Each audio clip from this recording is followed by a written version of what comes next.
faz uma semana a Renata fez uma reportagem falando sobre o perfil político dessa nova equipe. Vamos dizer nova porque houve várias mudanças. Eu acho que pelo menos nas últimas semanas a gente fez esse levantamento e viu que tinha pelo menos ali o Júlio Pompeu, Eugênio Ricas, Rodney Miranda, André Garcia, quem mais? Roberto Carneiro, que agora está no Esportes. Zé Carlinhos da Fonseca na Casa Civil.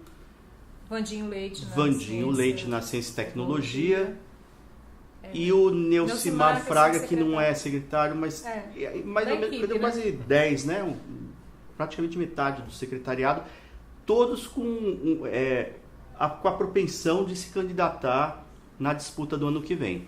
E nesse levantamento que a Renata fez, a gente separou, né, alguns secretários que a gente percebe que estão mais inclinados à disputa e alguns que podem disputar, né, que até podem disputar, mas a gente percebe depois, a gente confirma isso com a movimentação. Você percebe que algumas movimentações elas confirmam esse interesse de disputar a eleição, e que outros estão mais assim, vamos dizer, né, stand-by ali, esperando se vai ter oportunidade ou se não vai ter oportunidade. E a gente também percebe, mesmo desses que eu acho que teve até alguns meses, a gente destacou isso em reportagens aqui, também no próprio Papo de Repórter, que pelo menos 3 secretários que o Paulo guardava na manga como uma espécie de trinca de ases, né, que... O Júlio Pompeu do Direitos Humanos, o André Garcia, o Eugênio Ricas do Controle e Transparência e o terceiro, o Tassiano Neto, que não entrou aqui que faltou contabilizar aqui na lista, da Agricultura, que eram 3 nomes que ele levava ali na manga numa situação ainda quando não tinha definição dele ter saído da Lava Jato, até como eventualmente supostos candidatos ao governo mesmo, ou a vice, enfim. E a gente, desses nomes, a gente percebe que alguns continuaram em ascendência e outros ficaram meio guardadinhos agora num determinado momento. Mas eu abro aqui para a Renata entrar na conversa, já que ela que fez a matéria, inclusive. Desses nomes que a gente relacionou aqui, quem que você acha que está mais propenso a disputar a eleição, a fazer esse movimento político, direção 2018? A gente vê que o Vandinho ele já tem uma proposta muito clara, ele é candidato a deputado estadual, né, vai disputar a Assembleia Legislativa, e o Vandinho ele sempre teve esse perfil de trabalhar nos espaços em que ele é colocado, de uma forma que dê a ele a projeção, ele faz com que o espaço que ele está lhe dê projeção, independentemente do orçamento, né? A gente pensa que para o cara né, conseguir essa visibilidade, ele precisa de uma secretaria com bastante orçamento, com muita mobilização, e ele está fazendo isso com ciência e tecnologia, que tem traço, né, no orçamento, tem muito pouco de orçamento. Como fez no passado na Secretaria de Esportes, né, no governo Renato Casagrande, foi candidato a deputado federal, foi o 5º mais votado e acabou não se elegendo por uma questão de coligação, né? A gente vê o Rodney Miranda, que vem fazendo uma movimentação também muito forte.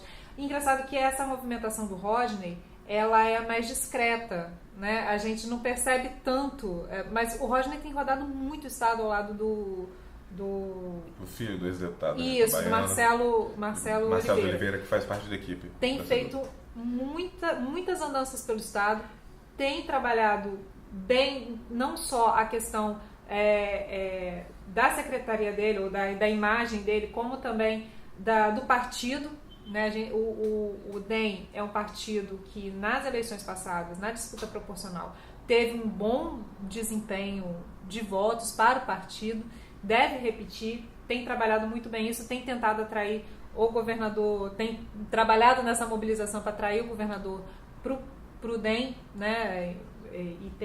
Foi ele que falou para o Valor Econômico sobre a mobilização, né, do partido para atrair o governador, e é candidatíssimo, deve ser candidato a deputado federal, né? O Tassiano Neto também tem a Secretaria de Agricultura sempre foi, né, uma grande vitrine para os candidatos, foi para César Conago, para Ricardo Ferraço. Sempre foi o próprio ex-secretário que não disputou a eleição, o Enio Bergoli, que é sempre uma ameaça. Que também a gente pode incluir, inclusive. Que é candidato. Que está no DR, né? Isso, que está no DR. Que também se movimenta para se movimenta, e aí os deputados estaduais e federais acabam ficando sempre meio desconfiados com o Enio, porque o Enio nunca foi testado na urna, mas ele tem um bom lastro para isso, né? Que era expectativa, só para lembrar que ele era muito cotado nessa vaga que acabou indo para o Evair de Mello. Sim, que o Evair estava em Capé, né? Que faz parte do guarda-chuva da Secretaria de Agricultura. E o Bergoli tem toda essa capilaridade, né, pelo interior, né? Esses para mim são os que estão mais à frente, né, nessa mobilização, esses três, né? Porque o Roberto Carneiro, eu não vejo o Roberto como um candidato. Eu vejo o Roberto mais como um articulador. Assim como o Zé Carlinhos, embora eu acho que o Zé Carlinhos vai disputar a eleição. Mas esses dois caras, eles estão na equipe do Paulo mais como articuladores. Coringas, né? Pode até disputar, mas vai... Isso, eles estão ali mais para poder organizar coligação, se tivermos coligação, apoios, né, para os palanques. Eu acho que... E aí, você concorda, né? Tem que ser... Eu parto de uma análise do macro para o micro. O macro essa é uma relação, é uma falácia do governador dizer que sua equipe é meramente técnica. Nunca foi. Não era, e muito menos hoje é. É uma equipe política. E aí tem uma relação de ganho também para a imagem do governo Paulo Artung, do governador, imagem pessoal do governador, porque está todo mundo se movimentando. Ele deu essa liberdade para os secretários irem para o campo, e está todo mundo indo. Aí a gente citou inicialmente o Tassiano. O Tassiano está com os programas de barragens, está tocando esse programa e está rodando o estado inteiro. Você tem o Júlio Pompeu, que não tem cara de candidato, mas tem potencial para ser, levando ocupação social, tentando amarrar várias situações importantes do governo na área social, que hoje ganhou uma companhia importante, que o Vandinho... Sim. O Vandinho, na Secretaria de Ciência e Tecnologia, era uma secretaria que ninguém gostava. O Guerino Balestrade saiu de lá reclamando que não tinha nada para fazer. Olha o que o Vandinho está fazendo. Com curso de formação, e está junto com o Júlio Pompeu nessa. E aí você tem um elemento novo também, o André Garcia, por exemplo, que a gente acabou não falando. A gente falou que ele estava tão quietinho, falou né? que ele estava tão quietinho. Estilo. E aí, tentando repetir aquelas ações midiáticas do Rodney lá de trás. E você vai vendo o DR, no que sendo possível, aí no Bergoli, que fez uma boa gestão na agricultura, era bem visto nessa área agrícola, tanto que conseguiu levar o Evair, que fazia parte do mesmo projeto ali, conseguiu colocar, agora está se colocando nessa questão de estradas, que é importante, a gente sabe a importância de levar asfalto ao interior do estado. Aí você vê, eu vejo o Paulo deixando eles trabalharem para o governo e para ele. Sim. Que enquanto isso você fecha espaço. Eu não sei, agora que com tantos secretários candidatos, se cria uma rivalidade ou uma animosidade desnecessária, por exemplo, com quem já está no cargo. Por exemplo, os deputados federais, os deputados estaduais principalmente, porque a maioria do secretariado mira a Assembleia. Pode falar que mira a Câmara Federal, mas mira a Assembleia. Muita gente ali. O Enio é estadual, o Vandinho é estadual, Carneiro, que se pode fazer o meu trajetória do Eric Musso, de servidor da Assembleia para deputado. É estadual também. Aí eu vou até... O André Garcia talvez seja federal, mas onde ele conseguir ter voto isso. Está muito claro que o André está tentando refazer aquele caminho do Rodney, né? Então eu acredito que ele possa ser um candidato à Assembleia querendo estourar a urna, né? Com essa ação midiática, como aconteceu com o Rodney. Só que a gente está numa outra situação, num outro cenário político e social, né? Hoje não dá para você subir o morro com um coletinho que nem o Rodney fazia. Aí o Rodney teve quase 60 mil votos, pode ser candidato a deputado estadual de novo, então vão brigar no mesmo. Mesmo porque tinha uma dúvida do Rodney quando ele se candidatou em 2010 e ele foi o candidato mais votado para a Assembleia, ele tinha uma dúvida se ele saía para federal ou não.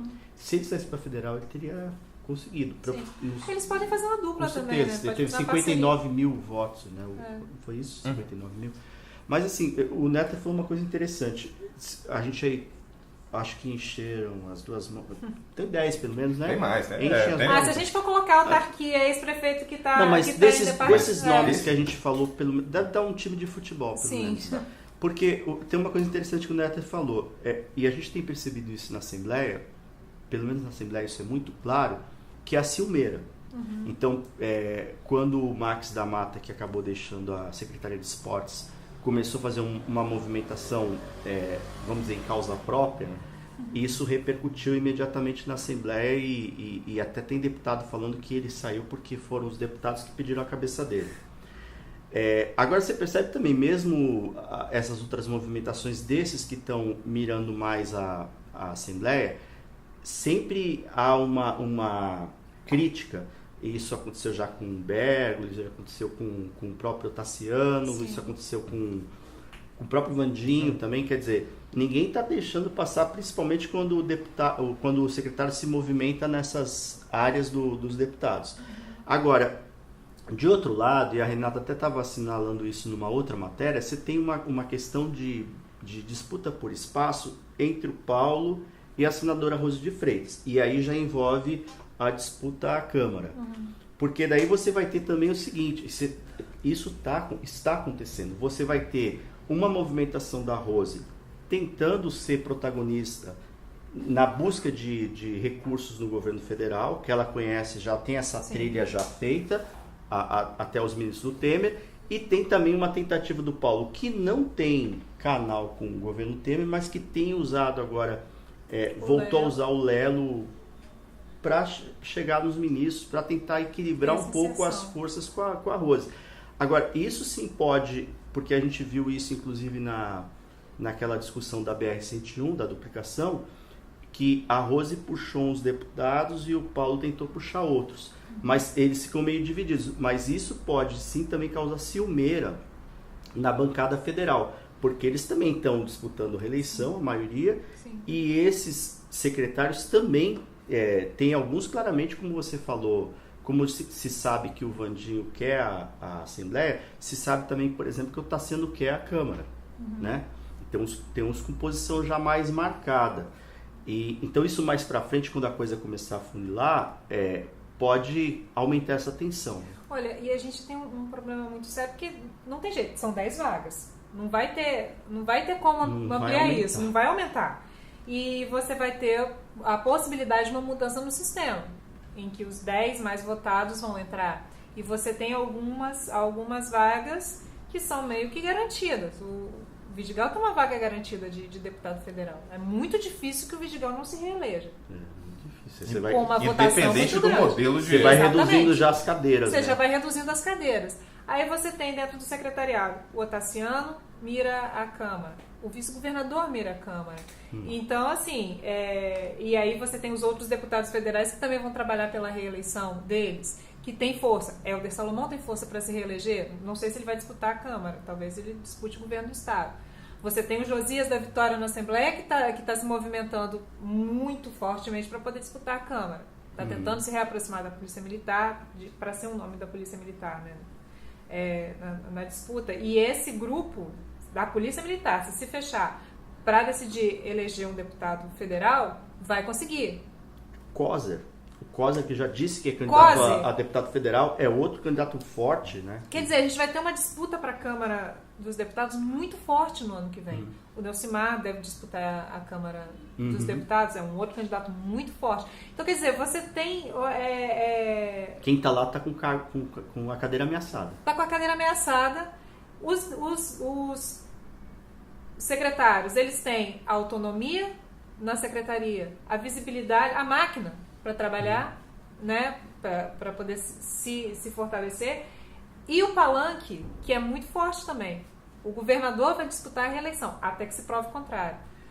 E o palanque do governador precisa desse suporte e dar suporte para esses candidatos para disputarem a eleição proporcional, para poder fortalecer o palanque. Então a gente pode ter uma eleição muito interessante para a Câmara dos Deputados com candidatos muito fortes disputando. Só para fazer uma projeção, vocês acreditam, se a gente fosse fazer uma estimativa agora, vocês acreditam que tanto a Câmara quanto a Assembleia, qual que vocês imaginam o índice de renovação?